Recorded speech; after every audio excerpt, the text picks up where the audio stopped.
Oi pessoal, tudo bem? Meu nome é Maurício Magalhães e nesse vídeo vamos conversar um pouco sobre um tema super atual, polêmico e muito importante para profissionais de saúde que tratam paciente com dor lombar.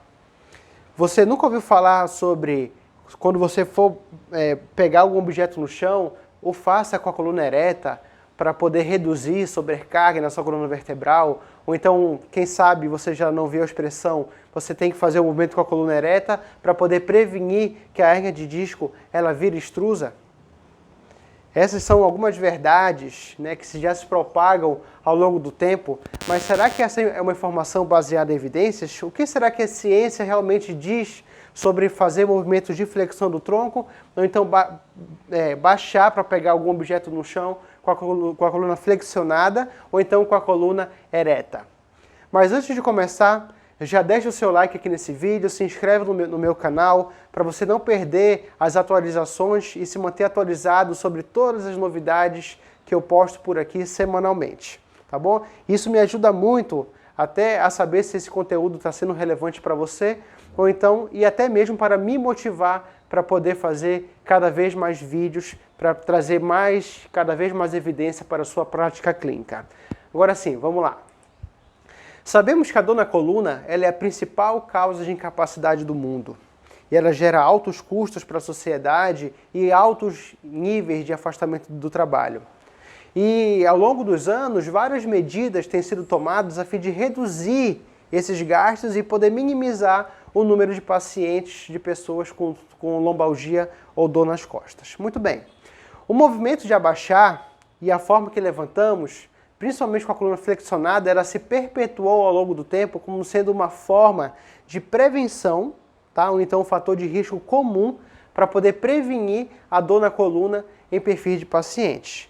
Isso se deu devido à combinação, então essa crença, né, ela se deu pela combinação. Quando a gente faz o movimento de flexão, existe um ângulo, tá, formado entre a pelve e a coluna lombar, e quanto maior esse ângulo, partindo de 0 graus com a postura ereta, maior seriam as forças que seriam incididas na coluna vertebral. E dessa forma aumentaria a sobrecarga e facilitaria, ou então até mesmo, a extrusão do núcleo do disco intervertebral.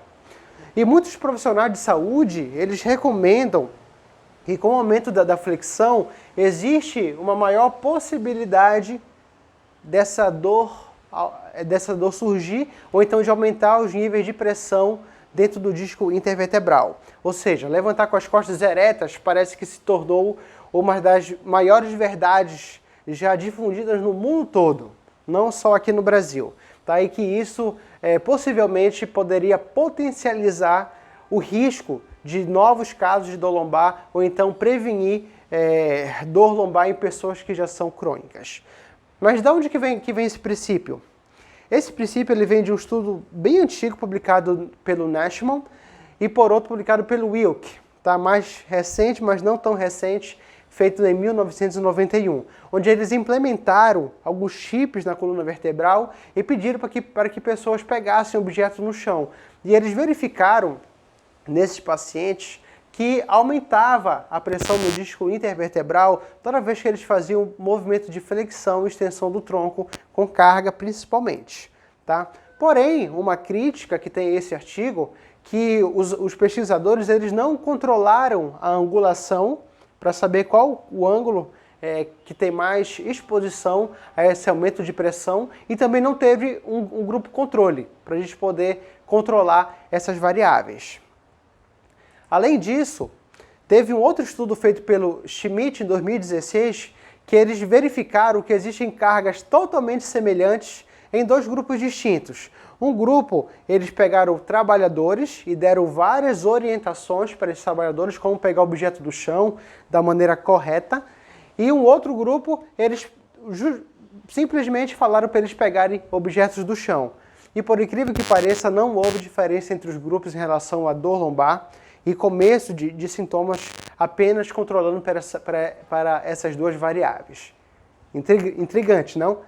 Devido a essa inconsistência de informações, de alguns estudos trazerem que causa dor, outros estudos trazerem que não causa dor, não ter um consenso na literatura em relação a essa verdade absoluta, foi feita uma revisão sistemática publicada agora na JOSP em 2020, onde eles verificaram, fizeram uma sumarização de todos os estudos que verificaram se flexão lombar ele causaria dor ou não em pacientes com dor na coluna ou sem dor na coluna. Se isso era um gatilho para poder desencadear a dor ou não. E esse estudo foi feito pelo pesquisador internacional, reconhecido internacionalmente, chamado Peter Sullivan.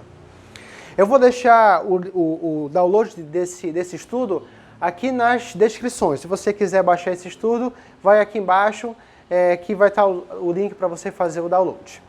E quais foram os objetivos desse estudo?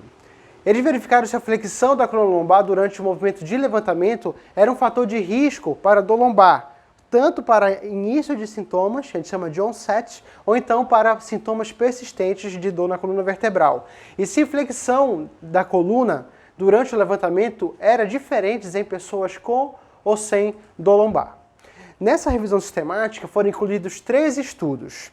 Um estudo longitudinal, onde acompanhou esses pacientes ao longo do tempo, e 11 estudos transversais, que fizeram uma avaliação em um momento único.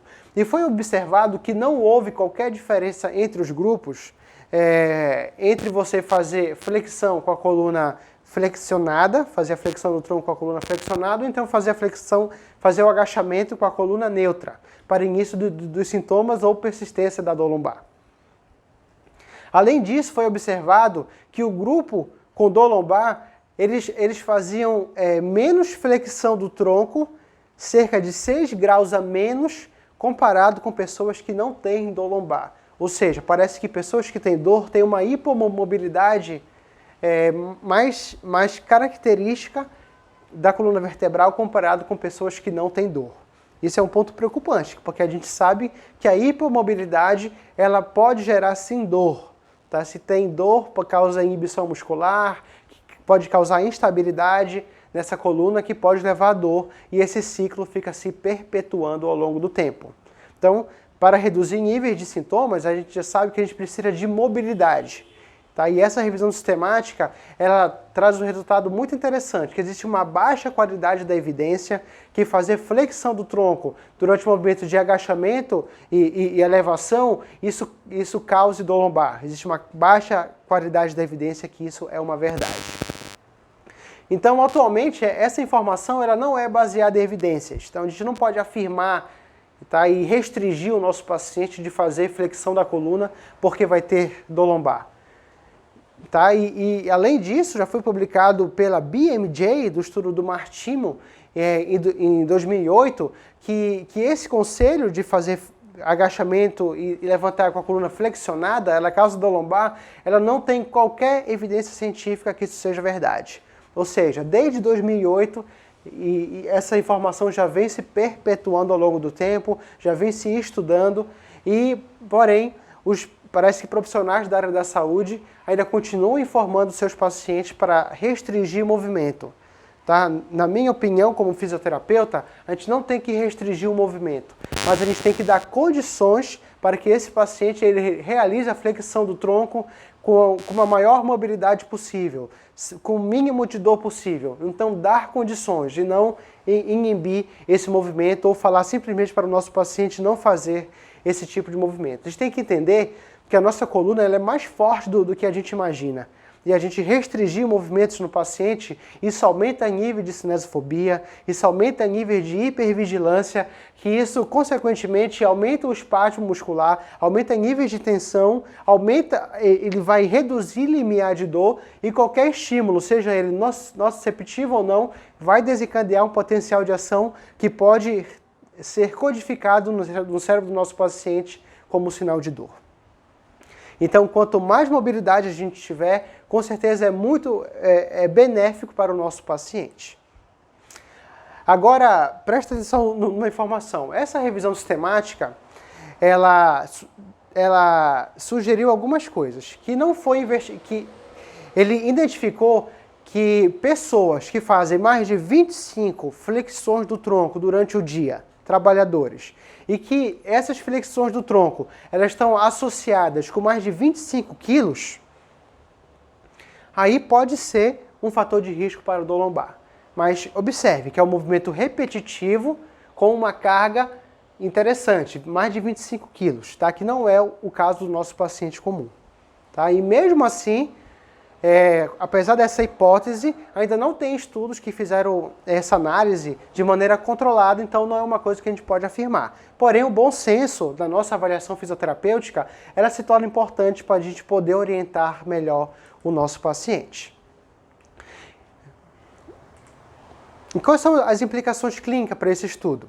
Então acredita-se que o levantamento com a coluna lombar flexionada, né, movimento de flexão e fazer esse levantamento com a coluna flexionada, ela é um fator de risco para pacientes com dor lombar. Porém, esse conselho ele não é baseado em evidências. Então a gente tem que orientar o nosso paciente e dar condições para que ele possa fazer esse movimento livre de dor. Tá? Então essa informação, esse conselho, essa orientação, ela não é baseada em evidências. Então, vamos fazer com que o nosso paciente se movimente sem dor. Esse que é o principal ponto.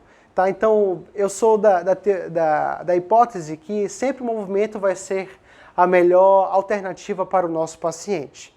Tá? Então, proibir algum tipo de movimento, isso pode causar, como eu falei, algum tipo de cinesiofobia, que é o medo do movimento do nosso paciente. Então, quanto mais movimento a gente tiver, menos hipomobilidade e menos dor o paciente vai ter. Por isso que eu sempre digo que movimento, movimento é vida. Então, compartilhe essa informação para os seus colegas fisioterapeutas ou então profissionais da área da saúde, que ela vai trazer muitos benefícios se você trabalha com paciente com dor lombar. Tá? Então não se esqueça de dar um like nesse vídeo se você gostou e a gente se encontra no próximo vídeo.